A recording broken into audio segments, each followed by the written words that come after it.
the way he talk. Only this kind man can represent Human Rights Radio anywhere. If you call him, see, oh, make we appreciate this man, even though they're online again. See the way he apply courtesy, see mannerism.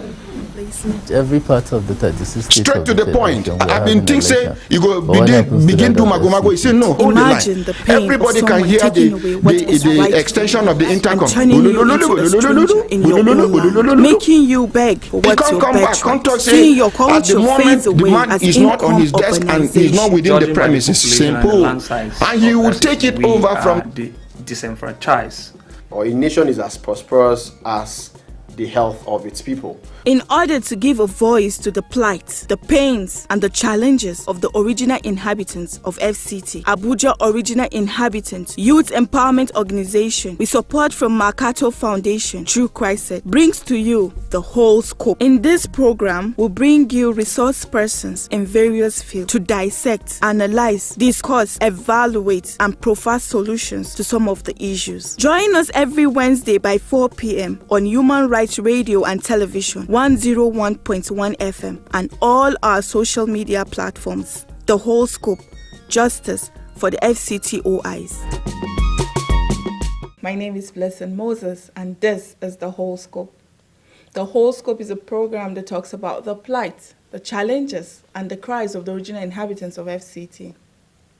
Today we're going to be talking about the inclusion of the original inhabitants in the new administration of the President Bola Ahmed Tinubu. We all know that over the years, the original inhabitants have suffered injustice, suffered marginalization, suffered displacement. But today we have in the studio Barrister Dauda Daniel Jidu. You're very welcome, sir. Thank you for having me. So today, Mr. Daniel is going to be talking about the rights of the original inhabitants. They've been fighting for the rights of the original inhabitants for the past 4 decades. But today he's going to enlighten us more on all of this. And I know that you're going to learn so much. He's going to educate us. He's going to enlighten us in all of the topics I've just mentioned. So, sir, can you tell us about the rights of the original inhabitants? All right. First of all, original inhabitants of FCT have the right to be citizens of Nigeria. And by the Constitution, if you look at Section 14 sub 3 of the 1999 Constitution as amended, that talks about inclusion in governance, it says that in making appointments into government or any of its agencies, predominance of a particular sector of tribe should not be so. It says that cognizance should be taken of the minorities. A particular section of Nigeria should not be more dominant. So, considering that section, if you also look at section 147, it says that in appointing ministers from every state, at least one should be taken from each state, and that person to be taken must be an indigene of that state. Now, we have plethora of cases that have revealed that FCT in law is a state. To start with, if we look at the case of Bakare versus Ogundipe, it's a Supreme Court judgment which was reported in 2020. It declares that FCT in law is a state.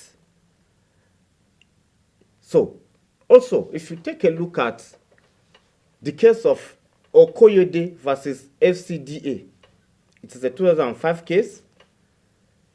The Supreme Court unanimously means all the judges agreed, declared that FCT in law is a state.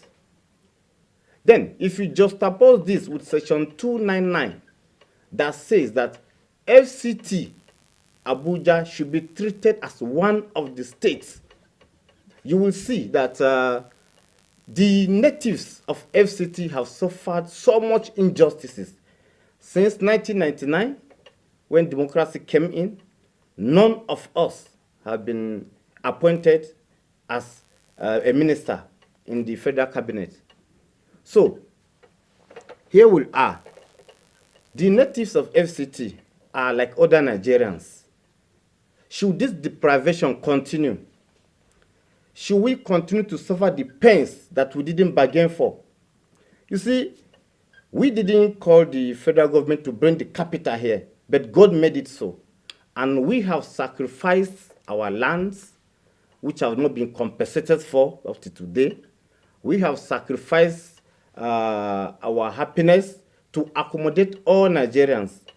But then, we should also be considered at least a ministerial slot. Now, in the previous administrations, even SA to the president, we've not gotten any. And if you look at most of the federal government agencies that talks about, if you look at the federal character that talks about inclusion, these agencies were not represented there. Previously, you see some commissions that ordinarily an indigene will have been appointed, but you see other Nigerians there. When we talk of employment, there's a certain percent that the indigenes are supposed to enjoy, but we have not enjoyed this. So, as it stands today, we have the right to be appointed by His Excellency Ahmed Bola Tinubu. Yesterday, the FCT Youth Network. Before we get to some of the events you've embarked upon to make sure the rights of the regional inhabitants have been promoted or stand the test of time. I mean, you are the AMAC representative in the Abuja FCT Youth Network. Yes. And you said you've been fighting and trying to promote the rights of the original inhabitants for over 10 years now, which I'm very impressed about because I've actually seen some of your work, and that's the reason we said we need to talk to this person who will come and educate the audience about the rights, about the infringement on the rights of original inhabitants. Yes. But what do you think that the original inhabitants are doing differently from what they've been doing before that will get the recognition of the new administration and the President Bola Ahmed Tinubu? All right. We have been doing our best previously, and we are doing more this time around to ensure that one of us is appointed. We as natives, we have various associations, and we have one body that these associations do come together to deliberate on issues. It's called Coalition of FCT Indigenous Group. So we are lobbying like other Nigerians. You see, during the last election, our people also supported this the APC government. We have people ranging from the national level to the world level that supported this government. So we have qualified people, and we've presented these people, and we are still presenting more, so that we'll be included in the next list to be released soon. We are not separated. We are together. We have one voice. It is unusual. So we have people who are also qualified, and we have presented them. We are speaking in one voice, and we are urging His Excellency to consider at least one of us into his cabinet.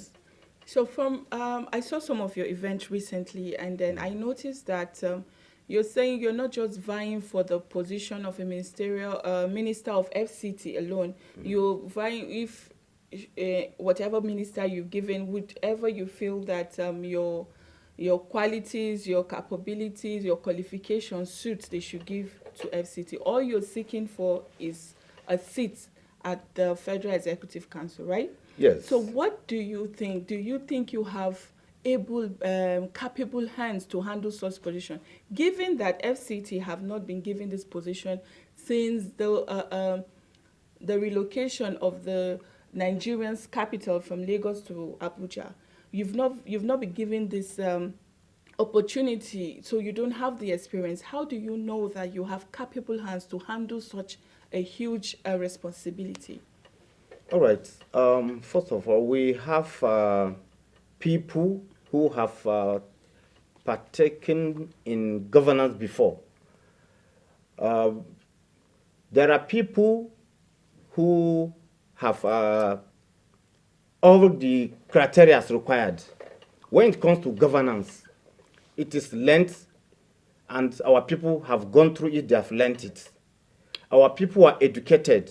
We have highly qualified and educated people. There's no profession, there's no caliber of qualification you will require from FCT native that you will not have. True. So, all we are saying that we should be recognized is when you are given a job that the person giving that job will know whether you can do it or not. So we've not been tested on that, but we believe and we know that we are capable.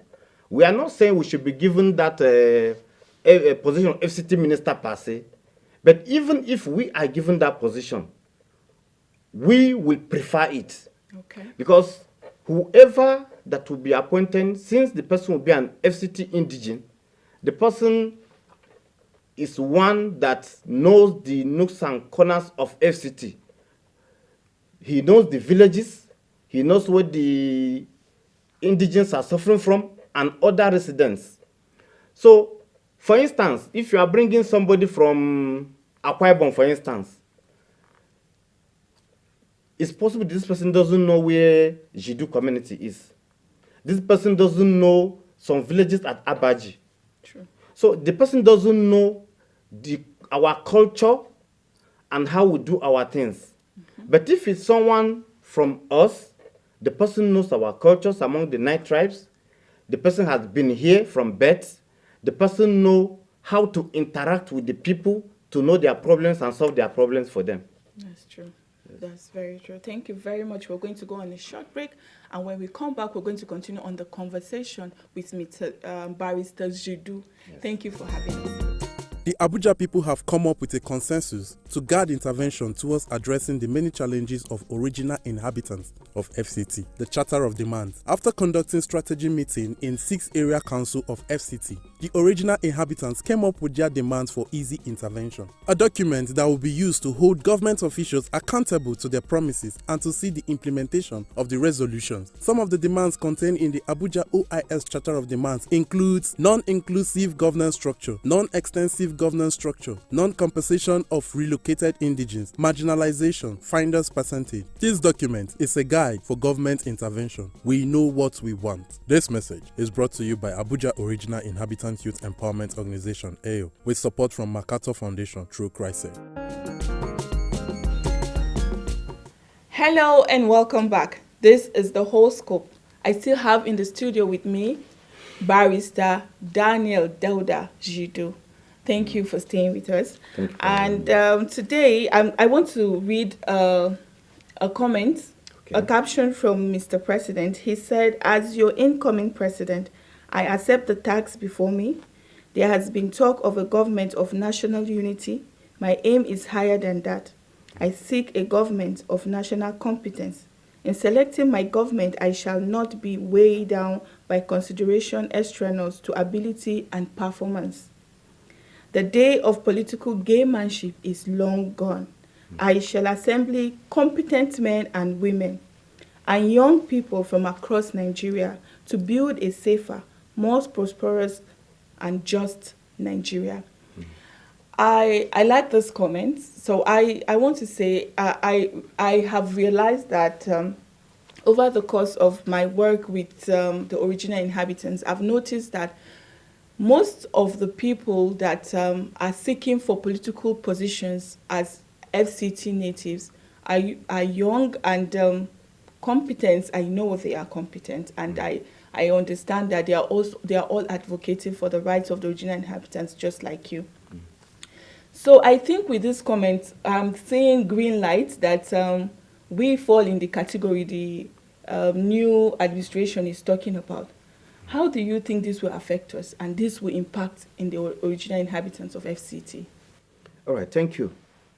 You know, based on our letter to His Excellency yesterday, if you read the content of it, we said we know His Excellency as a man of reformation, as a man who believes in the rule of law.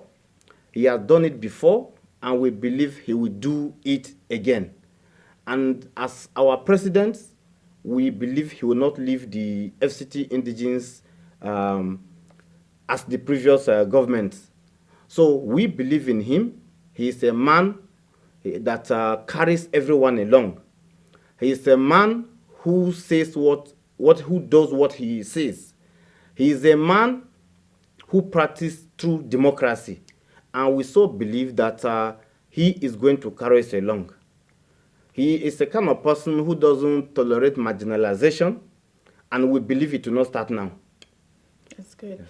So with all of this, what are your expectations for this new? I know you just said you have gone to submit a letter for recognition to the president, and then I guess you all received the recognition you've been seeking for. What are your expectations from this new administration? All right. Our expectations are very, very high. Let me start from the FCT here. We are having security challenges in the FCT. Just a week ago, one of our indigenous title holder, a chief around Keti here, was murdered by the kidnappers. So I want to use this opportunity to call on His Excellency to look into it and carry us along on that security aspect. We have high expectation that he's going to handle security issues diligently, and we will not have issues of insecurity in FCT and the nation at large. Also,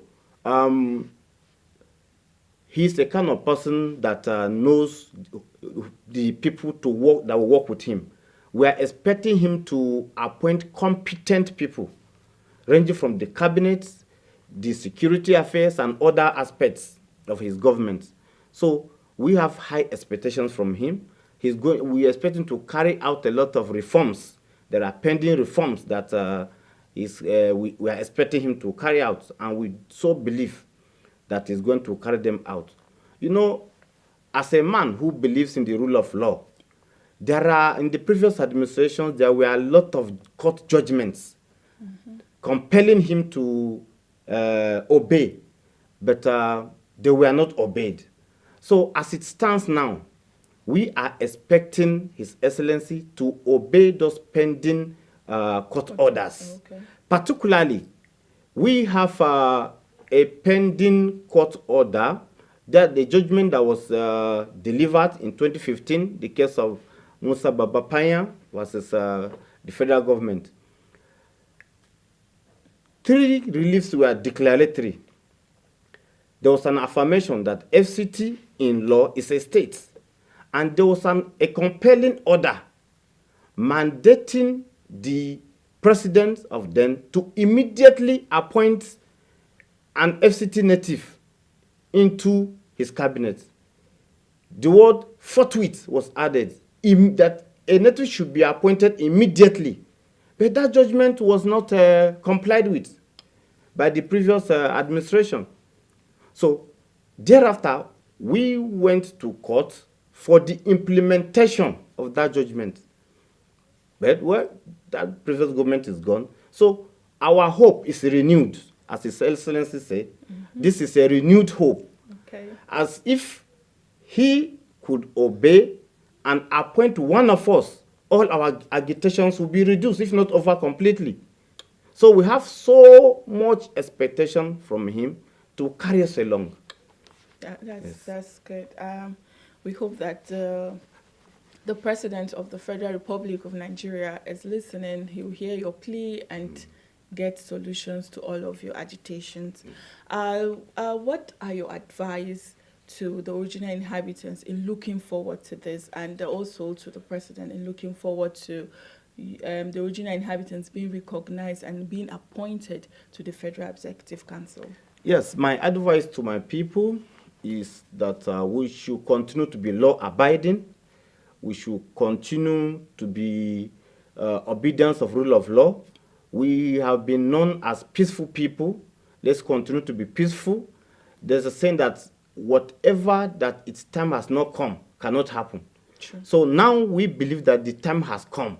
So let's see what His Excellency will do, and we will continue to be nice people and peaceful loving people. I will also advise His Excellency to, as a matter of urgency, if possible, this security issue particularly is something that should be taken cognizance of as urgent as possible, because it is eating deep. They are picking our people on daily basis, demanding millions. And most of our people are farmers. We don't have those kind of money. And they keep killing our people. So it's a fundamental thing that our people are suffering from. Please. We've been talking about the inclusion of the FCT original inhabitants in the Federal Executive Council. Yes. So if you are finally appointed ministers, Yes. what would be the first thing you would table at the Federal Executive Council? All right. If we are given the opportunity of being represented at the Executive Council, some of the paramount things we would want our representative to table before His Excellency is the issue of education. If you observe, you will see that other states have state universities. Apart from the federal universities, some have 3 universities, 4 universities. But in FCT here, we do not have any. The Abuja University here is not for us. We are not even given some catchment areas. If you apply there, even if you select it as a first choice, you'll be surprised, you know, because it's for all Nigerians. Same thing applicable to polytechnics. We do not have our polytechnic here, except the College of Education at Zuba. And even with that, the competition is too high.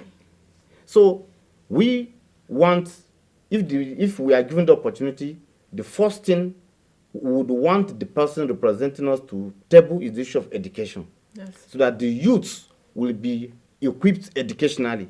Because when you are not informed, you are deformed. True. So our youths have been suffering when it comes to getting admission from other states. So it's one of the things. Secondly, the issue of representation at the National Assembly. Other states have 3 senators, while we have 1.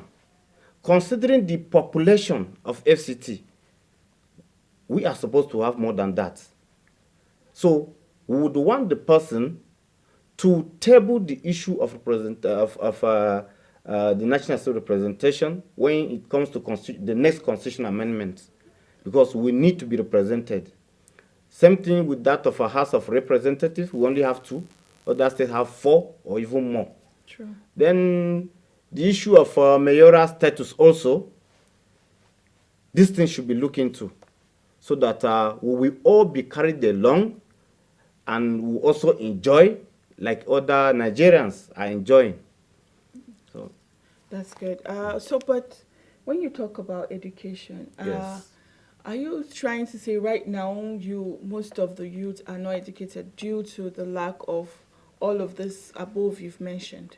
All right, the youths are educated, but before we gain admission from other state universities also, we usually find it very difficult. In fact, some time ago, just recently, one of my nephews was applying for an admission. And when it got to where he will insert a state of origin, he stopped there because FCT was not captured as a state there. So it was a challenge. And a lot of things have been coming of that nature, and our people have been deprived of that opportunity. So our people have been going to other states, schooling, but we will gain more if we have our own here. True. We will gain more. Because whenever our people go to, for instance, any state university, some state universities have school fee payment differences. That of the indigenous will be less, that of the non-indigenous will be more. Now, considering our situation in FCT here, most of our parents are farmers, and imagine the person gets admission at the other state university to reach medicine or law. And this youth, the parents are not well equipped financially to sponsor. So it will become a challenge. And then the distance also. Our people, they usually suffer going to other states because we don't have one for ourselves. So our people are educated, but we've been finding it difficult. So we want to have our own here so that more of our people would be educated like other Nigerians. Thank you very much, Mr. Yes. Zidu. Yeah. Thank you for coming on the show. To my audience, thank you for listening. Thank you for staying tuned to the end of the show. This is all we can take for today. As we all know that the original inhabitants of FCT have actually suffered marginalization a great deal, and we hope that the people who are responsible for answers to most of their agitations are listening. And until next week, my name is Blessed Moses. You can follow us on our social media handle at AYO on Twitter, at AYO Network on Facebook and Instagram. This program is brought to you by Abuja Original Inhabitants Youth Empowerment Organization with support from Makato Foundation through Christ. You can join us next week. My name is Blessed Moses.